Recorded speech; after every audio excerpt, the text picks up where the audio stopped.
Hello, it's Ren Presents time. I am your host, Ren, and today we continue with the Shadowtech Goddess Part 3, Chapter 4, the Shrine of Boraster. So last week was kind of a revelation for me, as well as for you, because I remember the details of their journey, Paymaster Stenstrom and Lady Gwendolyn's journey to the big thing off in the distance there on Aang, quite differently. It was a much longer, more protracted. Gwen was doing a lot of scientific data gathering, making conclusions about the season and the latitudes and all these little discoveries she was making. There was also a weird thing with time, where time seemed to be slowing down, and she was taking note of it as the days would come and go as they traveled to this monolith in the distance. She knows the days were, the time just wasn't adding up, and somehow time was slowing down. When the George Parr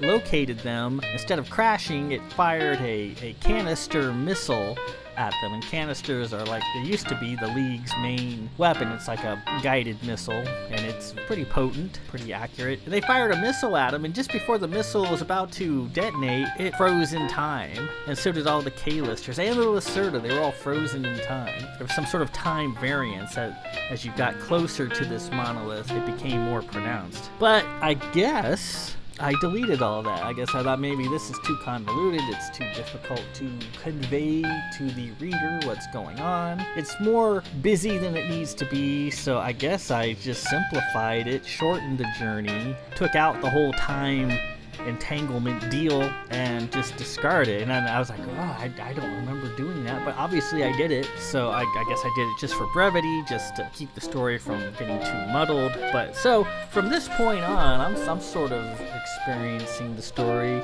right along with you, because I don't remember it being like this.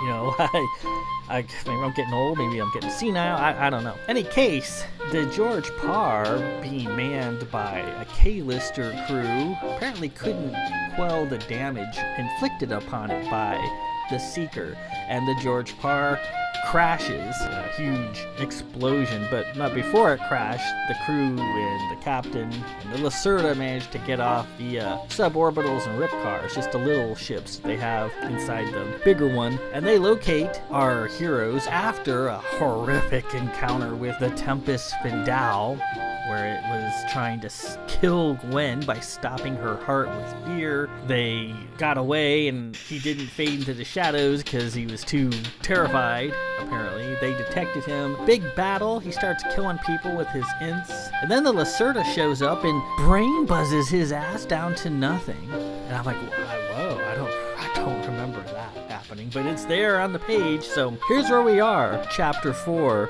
the Shrine of Raster. Now I have to issue content warning. When this first came out, my publisher wasn't too happy. He was a very G-rated kind of guy. He liked things nice and wholesome, and there's a lot of violence in this chapter, and a lot of it, well, not a lot of it, some of it is the kind of violence that isn't very palatable these days. You know, sometimes the bad guys are going to be bad guys, and they're going to behave in a disreputable fashion, and that's what the good guys are trying to fight against. So there's some stuff in here. It's not much. There's nothing graphically described necessarily, but there is some violence, and some violence towards women. It is what it is. So I just want to present you with that warning ahead of time. This happens towards the end. Well, I'm not going to give anything away, but good should triumph over evil. But we will see how that goes. Anywho, enough of that. Let's proceed with the reading.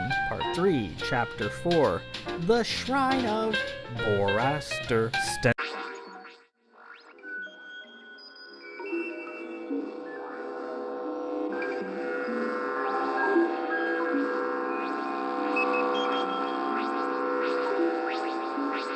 Stenstrom inhabited the Shadowlands for an undetermined length of time, witless in a whirlwind of chaotic thoughts and disjointed psychedelia. He dreamed meaningless dreams, and things he should have known were unknown. Sounds and voices punched through the dark. Did you kill him? Nah, I didn't kill him. I touched him up nice. Wake up, Joe boy. Hey, All at once, the various moving parts of his mind that had been shot off into the far corners of oblivion piecemealed themselves into place, crawled back into order, turned in the correct sequence. There was daylight and encroaching humid twilight.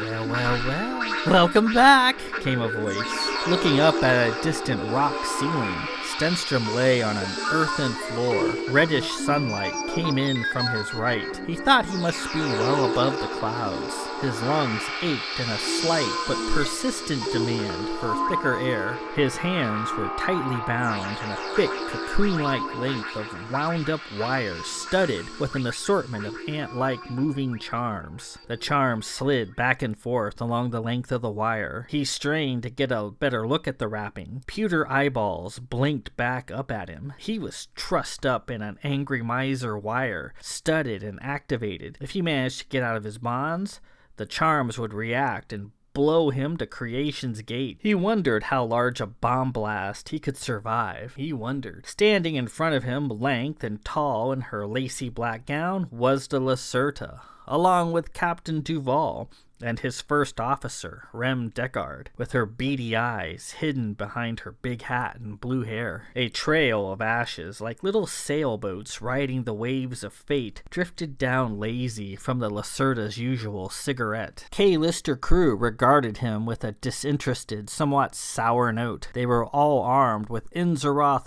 hot rifles. He wondered where his ints were. They were missing from his sash. And where was Gwen? Is he finally cogent? Duval asked. Yeah, the Lacerta said in her somewhat wheezy, accented voice, spewing ashes. She put her foot on his chest and pressed down with crushing strength. The sole and heel of her shoe dug into his chest, and he even felt the subtle shiftings of her foot moving around within her shoe. How you doing down there, huh?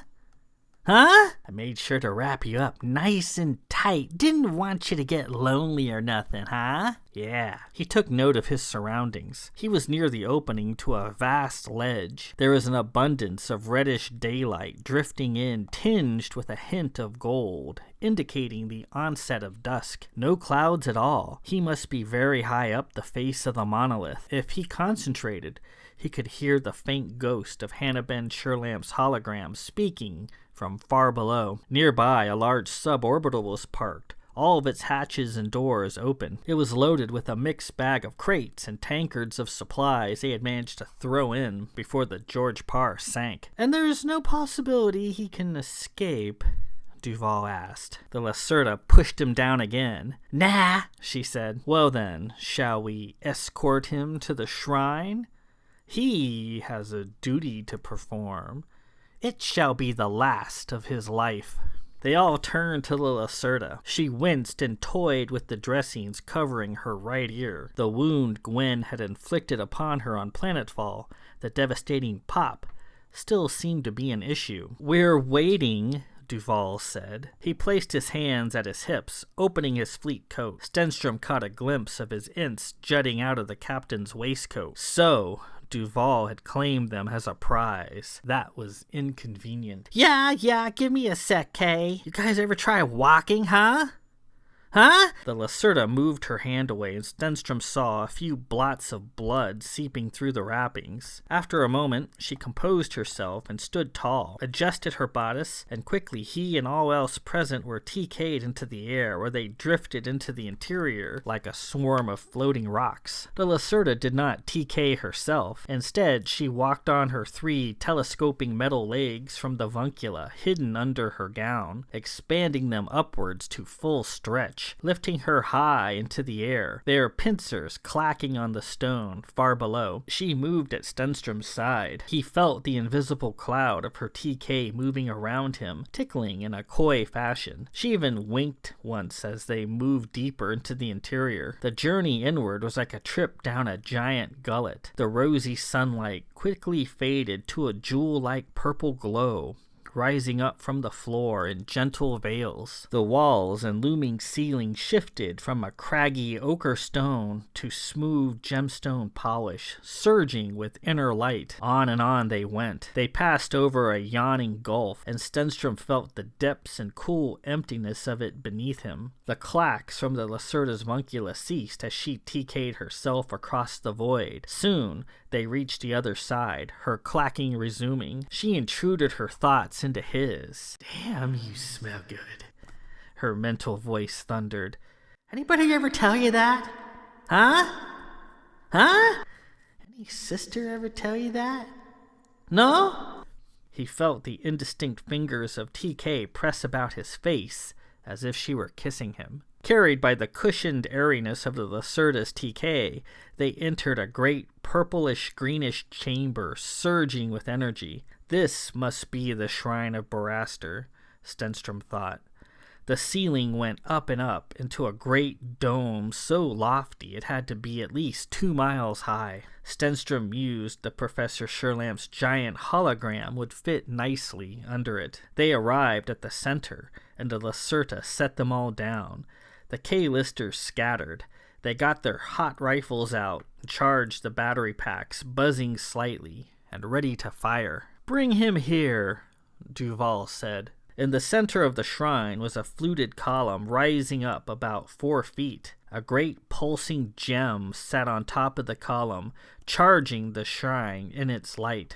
"There it is, at long last, the Anatameter," Duval said. The Anatameter, stolen from Clovis and relocated to this remote place, sat as a king atop its pedestal, no longer a ruddy little thing, as Gwen had called it. Here it shone like an emerald heart surging with power. "Now, sir, here we are at last," Duval said, his voice lost in the enormity of the shrine. "Seems such a terrible long way to go for such an innocuous thing." He looked around the shrine and let his hands fall. "I mean, this place is certainly grand in an epic scale, but we've seen many grand places here and there in the League and Zaffin space. Haven't we, Lieutenant?" Rem Deckard nodded, her hat brim flopping about. The Lacerda snorted. "I kinda like it," she said, her voice bouncing around the interior. She slapped Stenstrom on the back. "What do you think?" A beeping came from Rem Deckard's coat. She pulled out a Fleet J Raster transponder and spoke into it. She said a few words to Duval. "What's that you say?" Duval said, consulting with her. "Well then, go on, return when you can." She returned the J Raster to her coat and then left the area. Duval turned his attention back to Stenstrom. "Here we are, the Shrine of Boraster at last, and the Anatameter. In my younger days, when I was still buttoned up and tied down in Remnath, these devices in St. Mary's Axe came to me readily, and I had but to touch them and new worlds were opened up to me. But now, with my wife gone, these devices no longer come. All that was once available to me is now shut. I sometimes feel that I have lost favor with some unknown, greater power." Stenstrom's dream came back to him, the toppled statue of Captain Duval in the Garden of Horrors, the Kedar Gogol, he who had it all but no longer, a victim of the Tempest Findal. Duval hovered over the Anatameter. "And now, as I recall, if I touch it, it will bring St. Mary's Axe to us, and the way to the Shadowtech goddess will be opened at long last." He pushed up his sleeves and placed his hands on its surface. The vibrant face of the Anatameter went dark and cloudy and seemed to recoil at his touch. Duval pulled his hands away and it came back to life. He sucked in his breath in frustration. "I've lost my old magic. Where has it gone?" He pointed at Stenstrom. "You! Touch it. Bergen promised it would work for you. Touch the device." Stenstrom stood there defiant. He didn't move. "I said touch it!" Duval repeated. Some of the K-listers, filthy-minded, snickered. Stenstrom refused. A K-lister crewman came up and raised the butt end of his weapon, ready to club Stenstrom over the head with it. "Easy, easy, I got hold of this. The Lacerda said, interjecting. In a dramatic style, she clapped her skinny hands on Stenstrom's shoulders. Her fingers spread out in a spidery fashion and squeezed. His joints popped under the crushing pressure. Like a mother guiding a willful child, she led him step by step to the anatometer. She clamped her hand onto his bound wrists and moved his arms for him. Her strength was hydraulic-like and unstoppable. Perhaps he could have resisted, but he bided his time. She pushed herself into the contours of his back and midsection, guiding him into the column. Her right hand wandered between his legs to his crotch. He felt her bloom of heat pressed up into his back and heard her quivering, rapid breaths. She was aroused. "Yeah," she whispered. "You like that? You like that, huh?" "Lacerda!" Duval cried. "What are you doing? Put his hands on the anatometer and be quick about it." She forced his knuckles against it, skinning them. "Something supposed to happen?" the Lacerda asked as she pushed against him. The anatometer seemed to be inert. "Lacerda, let him go. Perhaps your presence is fouling the workings of this device." The Lacerda pushed Stenstrom to the floor and stepped back. "No problem, sweet guy." Duval drew an nth from his sash and pointed it at him.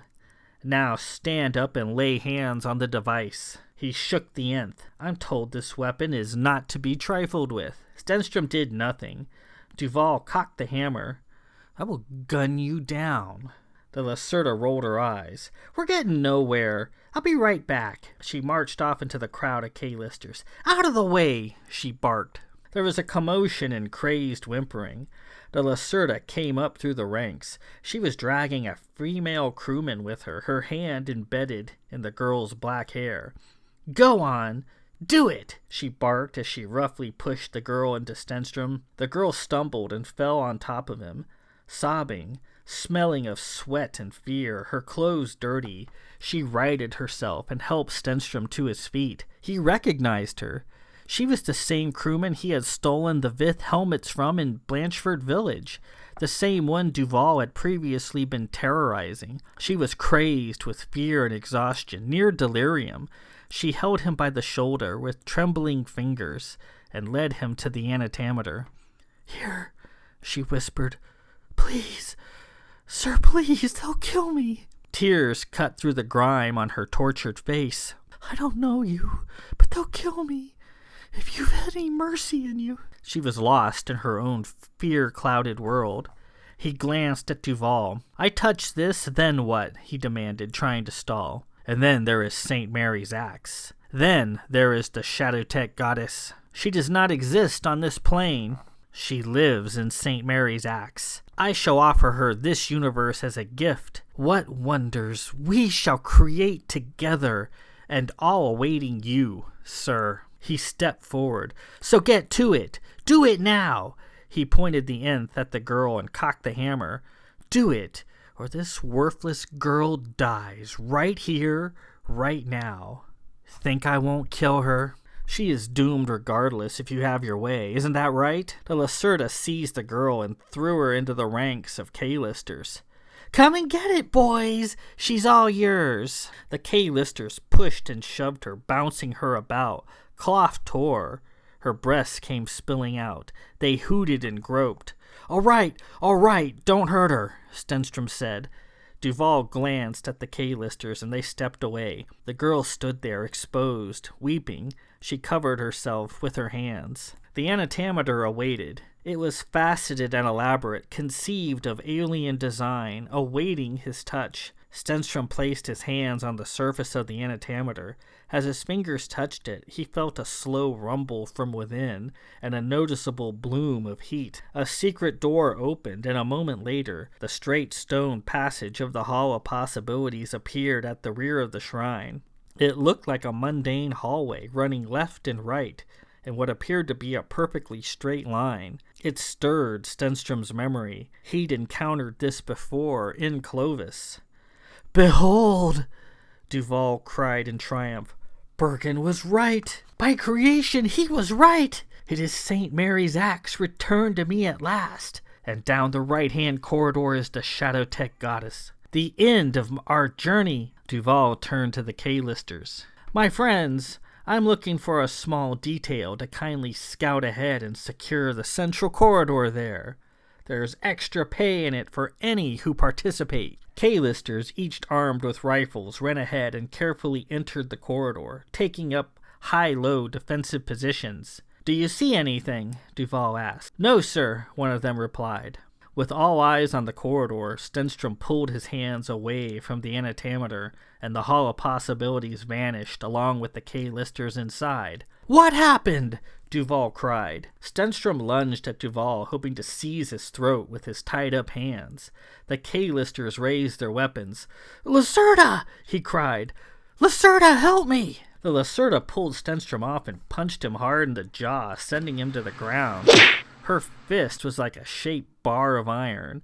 A bristling forest of heat guns came down, pointed at him. "No, no!" Duval cried. "We need him alive to maintain the connection to St. Mary's Axe. All of you, he must be alive to operate the antimeter." He pointed at the girl. "Crewman, I want 10 men abusing this girl and make every moment of it hurt." The K-lister tossed his hot rifle aside and pushed the girl to the floor in anticipation. All right, I'll do it," Stenstrom said. Nobody seemed to be listening. All were intent on the spectacle and the girl's helpless screams. "Did you not hear me, Duval? I said I'll do it. Leave that poor girl out of this." "I'm sorry, Paymaster. 10 men is the price she'll pay for your arrogance. Crewman, continue and take your pleasure." The K-lister began his work. Stenstrom couldn't bear it. He had to help her. He strained, feeling the wire stretch a bit.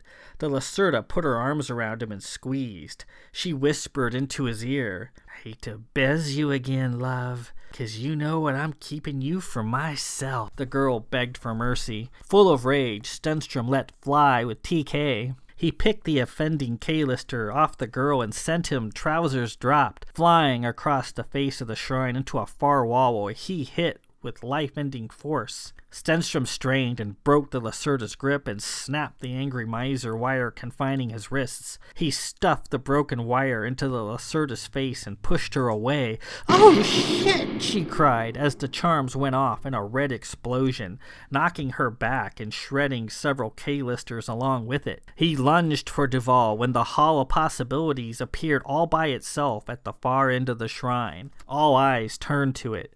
Like a vent spewing poison gas, raw, palpable fear saturated the shrine. In a gibbering mass, the K-listers stumbled out in a panic. One was nude, having torn himself out of his own clothing. Another had chewed her fingers off. They all seemed insane with fright. Stenstrom felt a blaring wall of fear slam into him, filling the shrine in a dense, uncomfortable humidity. Everybody reacted, even the scorched Lacerda, who held her stomach and bent over. Stenstrom was prepared. The Shadow Tech Goddess's bolabung around his neck deflected much of it, though the effect was like trying to breathe through a straw. "Do you feel it?" Duval cried in triumph. "Do you feel the love of the Shadow Tech Goddess?" The K-listers scattered in heavy-limbed confusion into the shrine, some crawling, some stumbling like jellyfish with no bones. A few lay still. They seemed to be dead from fright. The shrine hushed into a vacant silence, marred only by the occasional ripcord of ragged breath from the insensate mob. Stenstrom took the girl and pulled her away from the cowering K-listers. He covered her up and held her to him, trying to protect her from the onslaught of fear. In the corridor, a figure appeared from the right and turned to them, standing like a pagan idol in the center of a tempest-fueled fear cloud. It stood motionless in the shadows, and then it glided a step forward. It was a tall female wearing a black, somewhat dirty suit that clung tightly to its lithe form. The suit stopped at her forearms, revealing chalky white skin. Her hands were splayed out and claw-like, sporting green nails that were pitted and broken. On her head was a great conical helmet, made from smooth, semi-shiny metal. The helmet bore no human features. It was completely smooth, like a bullet. At either side of the helmet, approximately where her ears might be, were a number of twisting spokes that went out about 10 feet. The spokes moved as she walked with an airy, gauze-like grace. She stepped carefully into the shrine, one foot in front of the other, heading for Duval. She appeared to be focused on him. She quickened her pace and raised her arms in a semi-threatening posture. One of the K-listers somehow managed to level his rifle and fire, hitting the woman in the chest with a flaming plasma burst, pushing her back a step or two. "You fool!" Duval cried, slobbering. He aimed Stenstrom's ince and fired, killing the K-lister. The woman balled her fists, and the drifting cloud of fear ramped up to a crushing wall. People moaned and withered. Weapons clattered to the floor. K-listers gnashed their teeth in fear. Some died on the spot. Duval dropped his ince and fell down to his knees, beseeching her forgiveness. She reached Duval. He managed to grovel out a few words. My goddess, my queen, I have come from fields far away to bask in your presence again, and beg thee to perform thy work, to lay this unclean place waste, and allow a new world in its ashes. It is a gift I have brought to you. The woman approached noiselessly and loomed over him, opening and closing her claw-like hands. Duval held up his hands. I am here for you. She seemed to approve.